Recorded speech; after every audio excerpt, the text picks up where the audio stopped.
Bodø Glimt 3, Manchester City 1, a beating, a smashing, a baptism of fire, a grown man circumcision, an absolute humbling.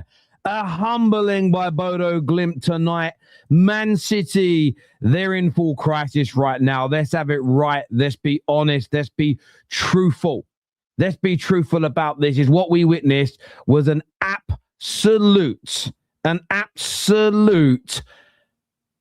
destruction, crisis in Norway tonight. Bodø Glimt with a famous, a magnificent, a huge win.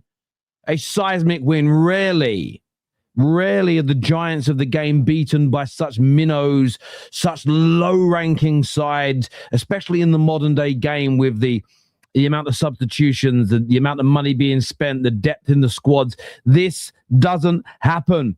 But this ain't an anomaly. This isn't out of the blue. City haven't won any of their last 4 Premier League games. City losing tonight. This is a crisis by Pep standards, by Manchester City standards. By God, they're in trouble right now. Do me a favor, please. Like the video if you haven't done so already. Please get yourself subscribing to the channel. If you're new, get that button hit. But I wasn't expecting that. I wasn't expecting that. Surely you weren't expecting that. Bodø Glimt, look, they've had some really good results in Europe in recent years. They've had a good run in the Europa League, as we saw last season, but Spurs saw them off fairly comfortably over 2 legs. Up until tonight, and I'm going to go and try and get my facts absolutely right here, up until this evening, they hadn't won a single game in this season's Champions League. And now they have 3 points. But not just 3 points. It's 3 points and a battering over one of the greatest sides, over one of the greatest managers in the history of this sport that we call football. Can't wait to read what you guys have got to say. Send your views into us as well. Crazy. Absolutely crazy on every single level.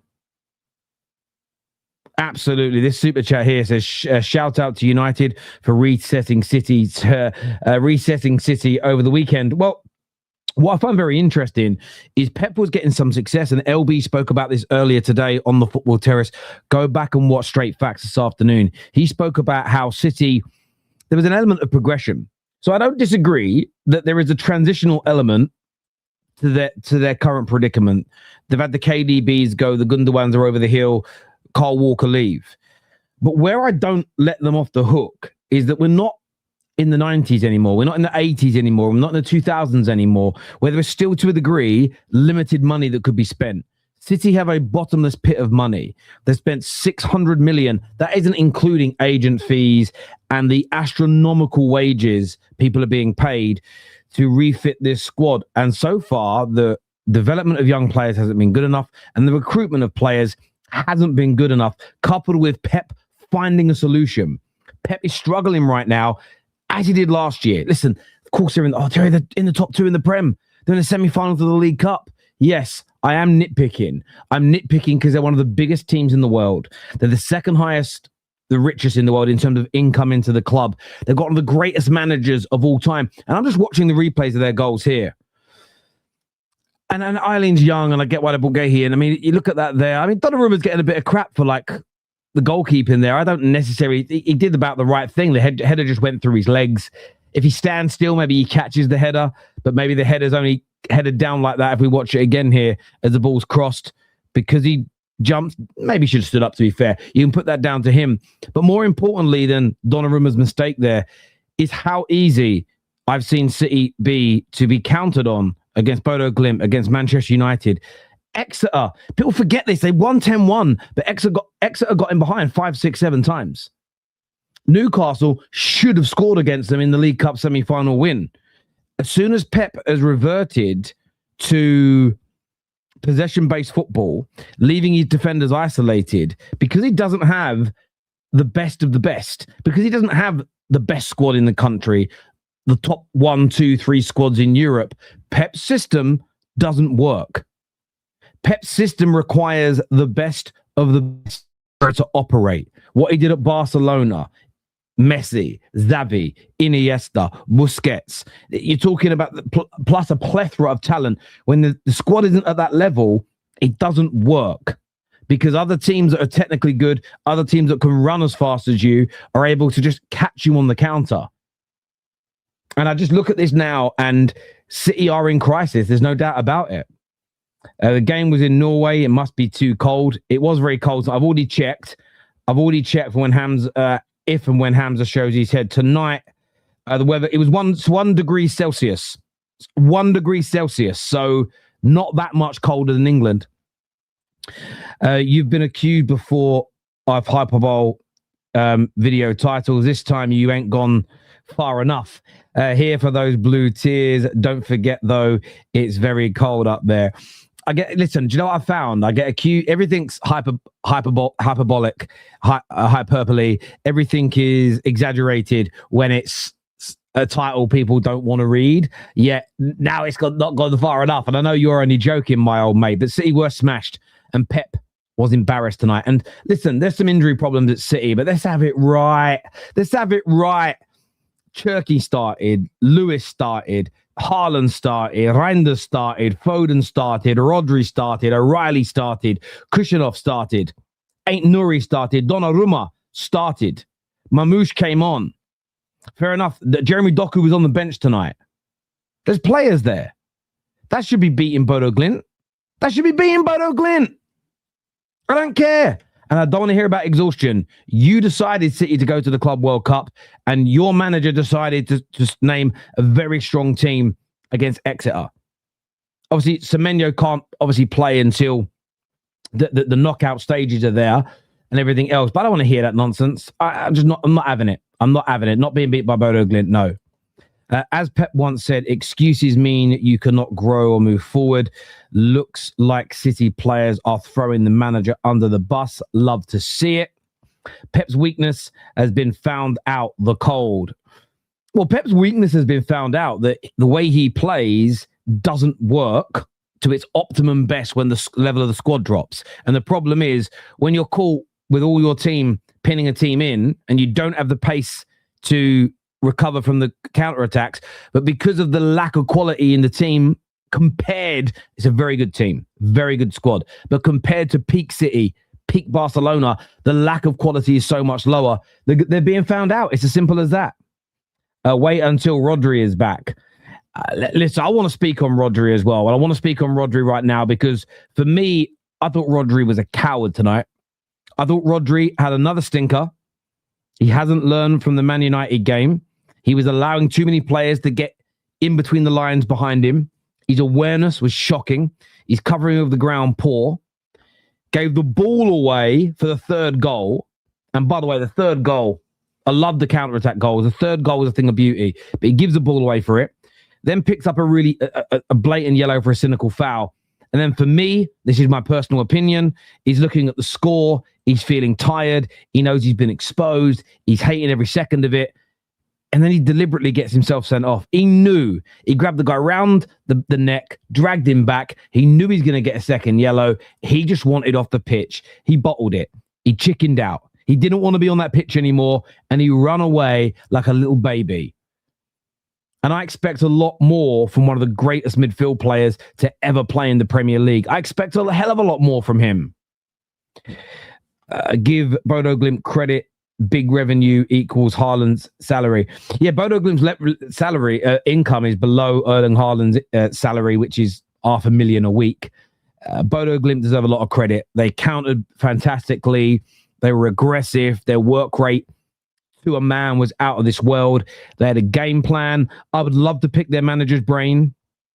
I would love to sit down with I think it's Knudsen, and say, did you watch the last game? Did you watch the Man United game? Did you watch the Sunderland game? Because I do think that a blueprint has been discovered on how to beat Manchester City if they're going to have the ball. And you put pressure onto the weakest of the two centre-backs in terms of the ball at their feet. You stick a player or two in between the lines. They don't have the mobility or technical ability to work through it. And you're presented opportunities. And do you know what's interesting? And Ruben Amorim was heavily criticised for this. And I never thought I'd say this about Pep. I never once in my life thought, just bear with me a second here. I'll come back to that point in a minute. I forgot to send a quick message. Sorry.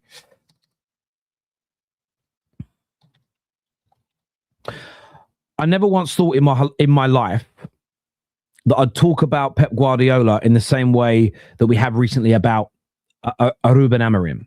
And Ruben Amorim was laughed at, and rightfully so, earlier on this season when rival teams spoke very simply, in a very basic way, about how if you just move a midfielder or two in central, you overload the midfield and Man United can't cope. And it was rightfully ridiculed. But when it comes to Man City right now, if you put pressure on one of or both the centre-backs, so if you press the centre-backs in the right way to force them into one of the corners, if you sit a player or two in between the lines, they don't have the technical ability or the mobility to handle it. And as long as you can win the ball back and beat at least the first player in their press, you're going to get a chance. You're going to get an opportunity to attack goal, and you're going to get an opportunity to create a goal-scoring moment. And so many Premier League teams have done it recently. Exeter were doing it. Doesn't matter, they were beaten 10-1. That scoreline, City deserved to win, absolutely. But Exeter were getting in behind. Man United should have won 5-6-0. Bodø Glimt could have scored 5 or 6 goals tonight. City are in crisis. And Pep Guardiola is a big problem here. Pep Guardiola needs to again yield on his ego and has to look for a solution for his team. Maybe with more money being spent.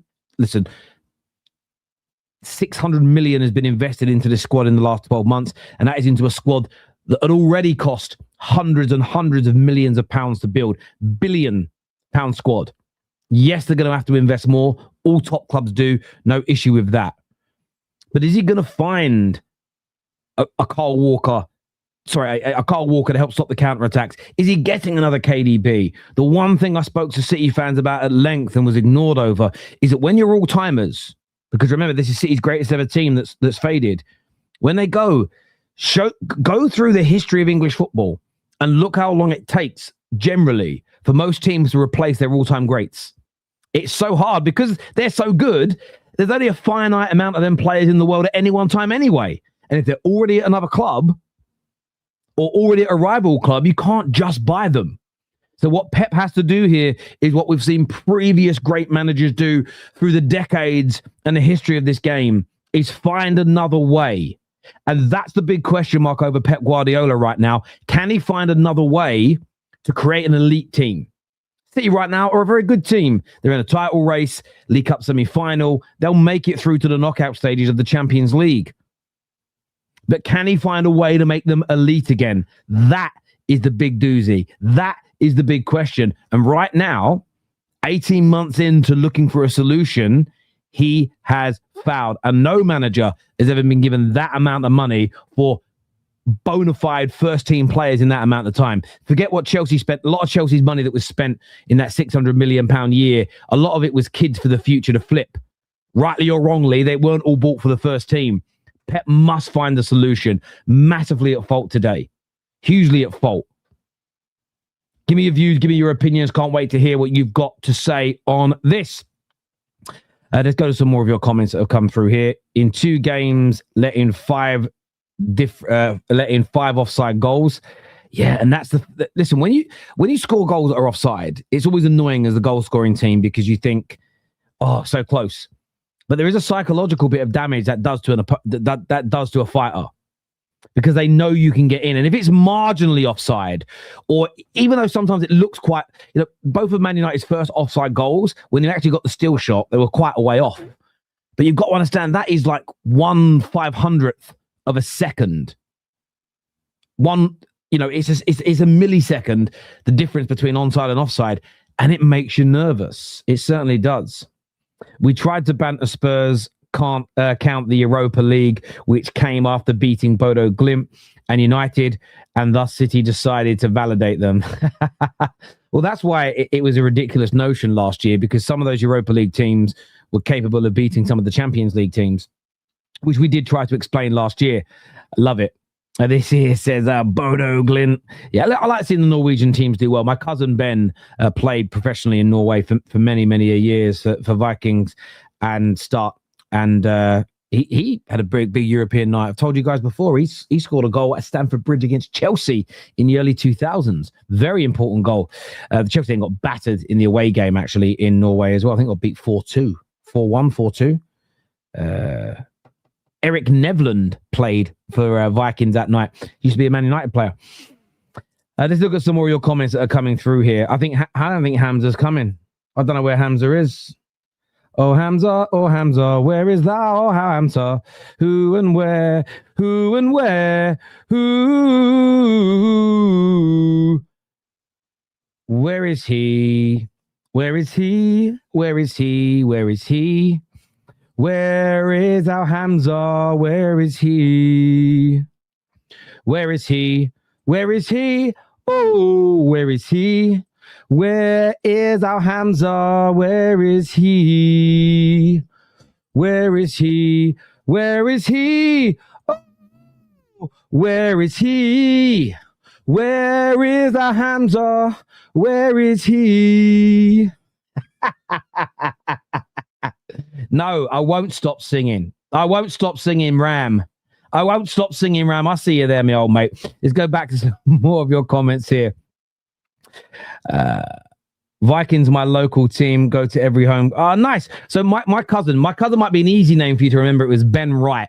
I don't know how many Ben Wrights you've had play for you, but probably not very many. He was there from the late 90s to the early noughties. He actually, cut short really his time there because of a really bad leg break that he had. Horrendous leg break. His leg break was so bad by the time all the operations finished, the leg that broke was something like, I'm gonna say an inch. It might have been a centimeter. Was about between a centimeter to an inch shorter than the other leg, which then caused more and more problems. But yeah, he was a good player. Terry, I smell your saltiness. Sniff away, El. Sniff away. I'm so salty tonight. Might have an heart attack. It's there. No way, my friend. It was Ben left. I like that. You're not good with singing, Terry. Oh no, I don't claim to be, but I like it. Do you know what I mean? This is Terry's ideal outcome, so he can do more Fergie prop. Well, yeah. I mean, I've already got a researcher looking at something for me. So it's one of them ones. It's one of them. Let's have a little look here. Ram is just jealous. Everyone's jealous of my singing, man. And my gosh, I love watching City get beat. They're one of my proper rivals. Where is Hamza hiding? Yeah, he's gone, man. I don't know where he is. Why didn't this Man City play us? They did. See, Ash, what are you talking about? This Man City did play you. This Man City 110% played Newcastle. You just missed all your early chances. You missed them all. That was the difference. If you'd have taken your chances when you should have done, what would have happened at that point is you would have taken their hearts. And because what I saw tonight, especially after the red card to Rodri, they didn't want it anymore. And you know what? That for me is maybe one of the biggest talking points that the media hasn't really cottoned on to yet. And I stand on this. It's, for me, 2 games running now, I've seen Man City give up. 2 games running now, I've seen their hearts taken. 2 games running, I've seen them get to about the 75th to the 80th minute, be 2 goals behind, and stop playing, stop running, stop trying, and just go through the motions. That is, one, unacceptable for the fans of Man City, but maybe even more worryingly, what does this say about Pep? What does this say about his desire? What does this say about how they're going to fix this problem? 2 games running, City have not just conceded too many chances and been battered, but it's 2 games running that they have given up. And I never, ever thought I never ever thought I would see a Pep Guardiola team give up. I don't remember Jose teams, in Jose's pomp, I don't remember Jose teams giving up. I don't ever remember a Fergie team giving up. I don't remember a Klopp team giving up. But 2 games running, Pep Guardiola and his team have quit. That for me is crazy. It really, really is. Look, I want to thank you all. I know everyone wants to go and watch the other Champions League games that are about to start. So do I. And I'm going to crack on with that now. We're back live after that game later tonight. So make sure you're back with us. This is going to redirect you to Footy Judge Mo's watch along for Inter Milan versus Arsenal. So go and support my brother over there, please. And as I say, we're live after the next few games. Yeah, Blue Viper, he never turns up when City lose. He's a punk. He's absolute punk. Until next time, people, take care. Goodbye. God bless. And we're going to see you all again very, very soon. Peace.